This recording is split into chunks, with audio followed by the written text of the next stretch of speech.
Hello class 6. Today we are going to continue with our story, The Rice Bowl Wishes.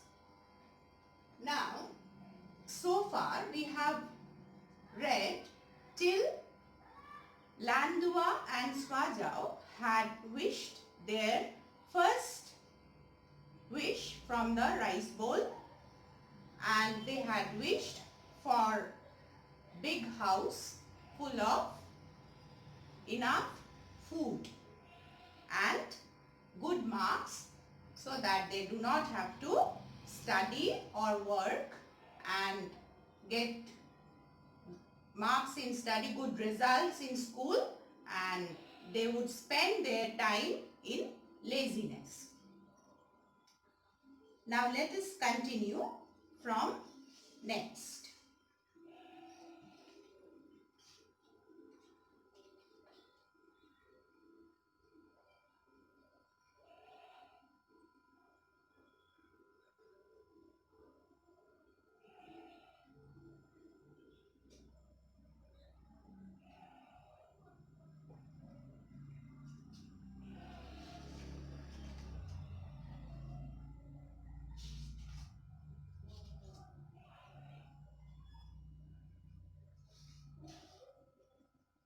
Now both Landua and Swajao were very happy that they were spending the time in laziness and getting good results and good food without working hard or anything. Gausar was also happy for he was doing what he loved most, learning. He read and studied all he could. 3 years flashed by. It was time for the boys, now 14 years old, to each make his second wish. So, after the first wish, it was 3 years. Now the time was for making the second wish. Now the boys have aged 14 years. What do you wish for? Gausar asked. A house of my own by the river with a chest full of gold, Landua answered. This the rice bowl granted. I wish also for a house of my own, only larger than Landua's. Instead by river, it shall be on the top of the hill, and 2 chests full of gold. Swajao expressed his wish. This the rice bowl granted. I would like to have a library full of books, many books, enough to keep me busy for the next 3 years, said Gausar, smiling. This the rice bowl granted. Now see how Gausar's wishes were different from Landua and Swajao. They have asked for worldly things, the luxurious things. But Gausar had asked for, or rather wished for, more and more books so that he could learn and gain his knowledge. Landua and Swajao laughed. Books? You cannot eat them or buy fancy things with them. Books are but volumes of dull words, they said. So, what will you do with the books? You can't eat them or you cannot buy anything worthy with them. So, what will you do with the books? They are useless. Both of them said. Gausar went on to spend the next 3 years reading while still attending school and working at the local store. Landua and Swajao went to live in their own houses with chests full of gold. They spent the next 3 years in luxury, and Gausar, on the other hand, had studied hard and he got a job of teaching in the school, married the daughter of a store owner. It was time for the young men to make their fourth wishes. By this time, Landua and Swajao each had two sons. Now, the third wish was that again Gausar had asked for more books and he had got it.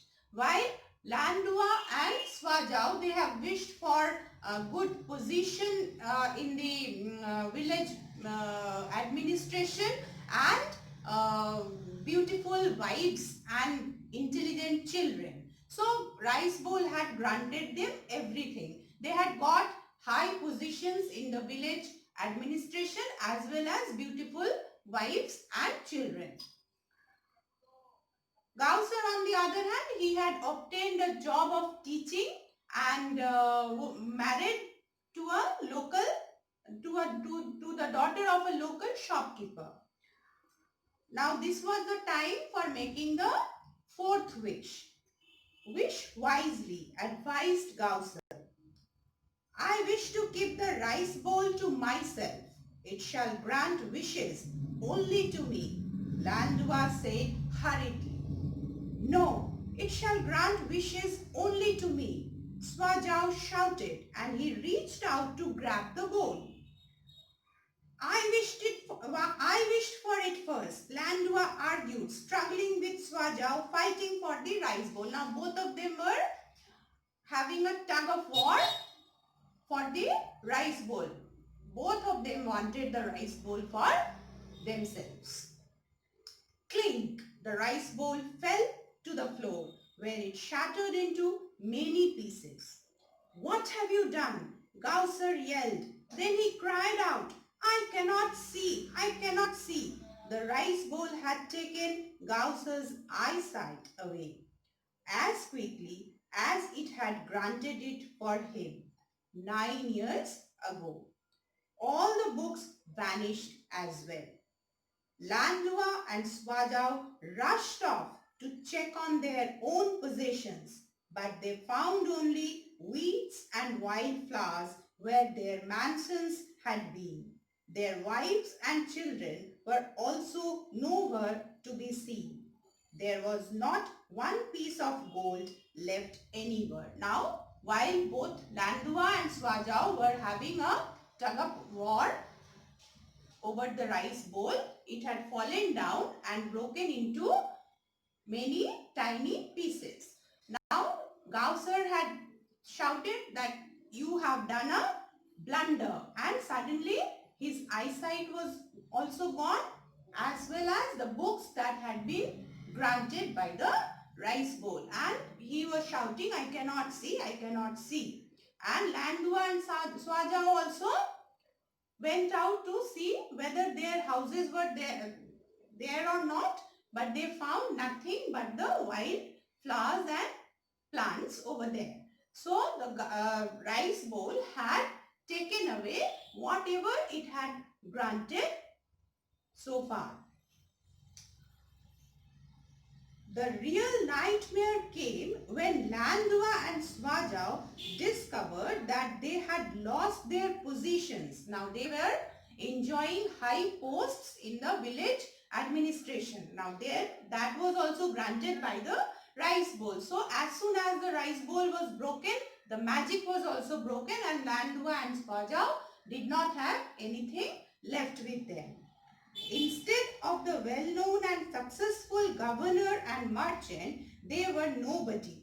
In fact, they were no longer able to read or write or do simple arithmetic. So, everything that they had been enjoying was granted by the magic rice bowl. Now, as soon as the magic was broken, everything was taken away from them and they had become simple, ordinary people who did not have a penny with them, or rather they were illiterate, could not read or write. When Landua and Swajau heard that Gausar had managed to keep his teaching job, they went to see him. How is it that you have lost your eyesight and all the books, but you are still able to read and write? Questioned Landua.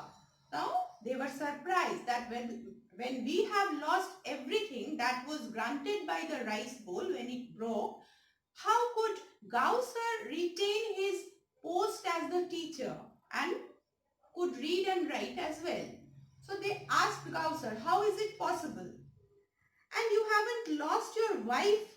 Swaja was puzzled that our wives and children, they have been lost, but your wife is still there with you. How come it is possible?